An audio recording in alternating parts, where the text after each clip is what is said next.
a Torah Anytime original series. Ever wonder why the Torah was given in a desert? Why did Hashem choose to give it there of all places? Why not wait a few more days, walk us calmly into Eretz Israel, and give us the Torah on Har HaMoriah, a mountain already drenched in holiness, instead of some random, obscure, barren Har Sinai in the middle of nowhere? I think the answer hit me one night while I was rocking my baby to sleep. If you ever held a newborn at 2 a.m, you know the drill. You rock, you sway up and down, side to side, back and forth, and somehow it works. The baby settles, the crying fades, and he falls back asleep. Now imagine trying that with a 40-year-old man who he woke up in the middle of the night and he couldn't fall back asleep. And you pick him up and you start rocking him. He wouldn't drift off. He'd probably slap you across the face. So why does it calm a baby? The answer is because for 9 months that baby lived inside of motion. The mother's womb wasn't quiet, it wasn't still, it was constantly moving, it was rhythmic up and down, it was alive. The rocking doesn't disturb the baby, it reminds the baby of home. And that's the key. The Jewish people were born in a desert.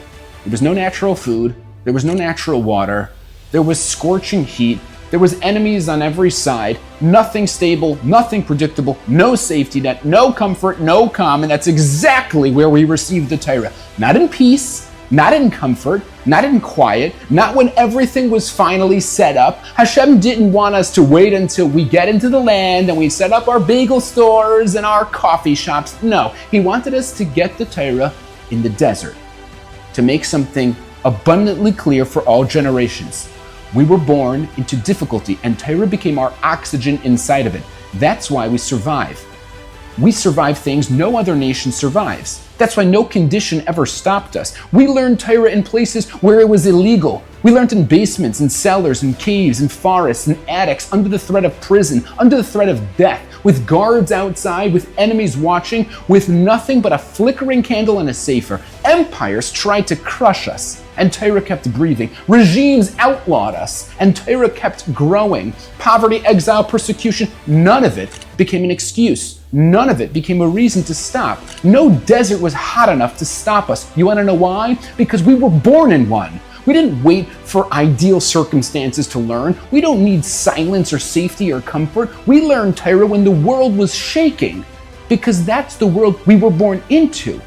You want to know why we can learn anywhere? Why Torah survives every exile? Why no amount of pressure ever breaks it? Because we were born in a desert. And deserts don't produce comfort. They produce people who don't need it.